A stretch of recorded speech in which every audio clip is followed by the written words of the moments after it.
Hello and welcome. Today, we are going to dive into one of the most wild and important times in all of Spanish history, the 19th century. Seriously? It was 100 years of war, brand new ideas, and huge changes that completely reshaped the country. And you know what? It all kicked off with just one single event. So, the big question we're going to tackle is this. How on earth did a revolution in a totally different country, France, set off a chain reaction, kind of like a domino effect, that would change Spain for good? It's an amazing story about how ideas can sometimes be way more powerful than armies. Take a look at this painting. It is pure chaos and rebellion happening right in the streets of Madrid. This is a super important moment in our story. So, how did Spain get to this point? Well, let's back up and find out. Okay, so our story actually starts not in Spain, but right next door, in France. This is where that first domino falls, kicking off a revolution that was about to shake the entire world. It's July 14th, 1789. The people of Paris are just fed up with their king, so they attack the Bastille prison. See, their king was an absolute monarch, which is just a fancy way of saying he had all the power and didn't have to listen to anyone. This attack was the spark that lit the fire of the French Revolution. Now, what's really amazing about this revolution were the brand new ideas it spread around. Liberty, equality, and fraternity, which means brotherhood. The idea that all citizens are equal, that you aren't more important just because you were born into a noble family. And maybe most important, that people could actually vote for their own leaders.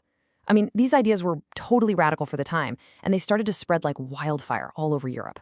So these revolutionary ideas didn't just casually stroll into Spain. Oh no, they were brought by force. And the guy who brought them? This man right here, Napoleon Bonaparte. He was a brilliant French general who crowned himself emperor and had big dreams of building a massive empire. So, in 1808, Napoleon invades Spain. He basically tricked the Spanish king and put his own brother on the throne instead. This started a long, brutal conflict that the Spanish call the War of Independence. It was a fight for the very soul of their country. And this brings us right back to that incredible painting we saw by the famous artist Francisco de Goya. It perfectly captures how the war began. On May 2nd, 1808, regular people in Madrid just rose up against Napoleon's professional soldiers. It was a desperate, chaotic, and incredibly brave fight. But the story takes a very dark turn. Goya painted a second masterpiece to show what happened the very next day. The French army rounded up Spanish civilians and executed them as a brutal punishment. This painting really shows the awful human cost of this war for freedom. So after finally kicking the French out in 1814, you'd think Spain could finally get some peace, right? Well, not quite. A whole new problem was just starting, and this time the fight was inside the Spanish royal family itself. All right, here was the big problem. King Fernando VII didn't have a son to become the next king. He only had a daughter, Isabel. But there was this old law that said only men could rule. So, what do you do? The whole country basically split in two. To solve the problem, the king changed the law so his daughter, Isabel, could become queen.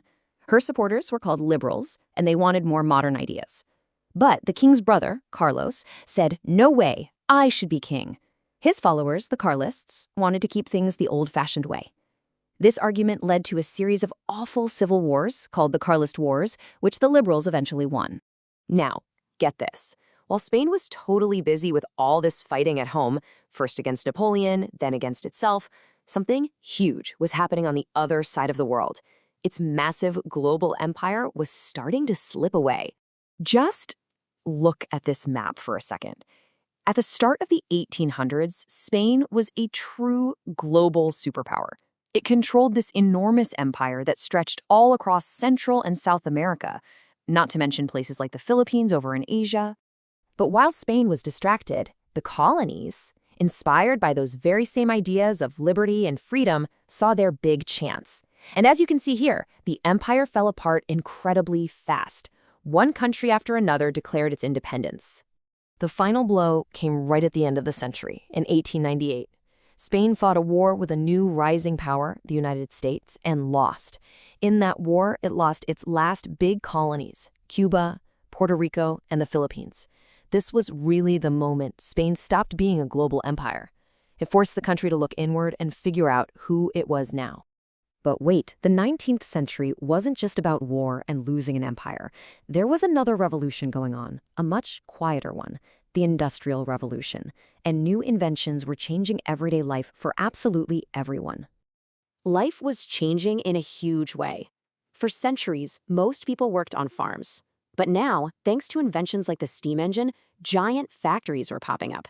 And things that used to be made by hand could now be made by machines, way, way faster. And the steam engine didn't just power factories, it powered trains. For the very first time, railways started connecting the country, moving goods and people faster than anyone could have imagined. This was a total game changer for transportation and the economy. So with so much change happening all at once, revolutions, wars, new technology, it's probably no surprise that art changed too. Artists needed new ways to show this new modern world they were living in. First, you had a style called Romanticism. This was all about big emotions, drama, and personal feelings. It was the perfect way to paint the passion of a revolution or the horrors of war, just like we saw with Goya. But then, as the century moved on, a new style called Realism showed up. If Romanticism was about drama, Realism was about, well, reality. Artists started to paint the world exactly as they saw it, including the normal, everyday lives of people working in the new city factories. And to finish out the century, modernism arrived. In Spain, this was most famously seen in the incredible architecture of Antonio Gaudí.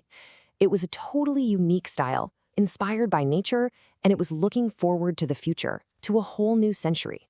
So, from revolution and war to trains and brand new art, the 19th century completely remade Spain. It left the country with new ideas, new technology, and a totally new identity. So the final question I have for you is this. How do you think these massive changes from over 100 years ago still shape the world that we all live in today?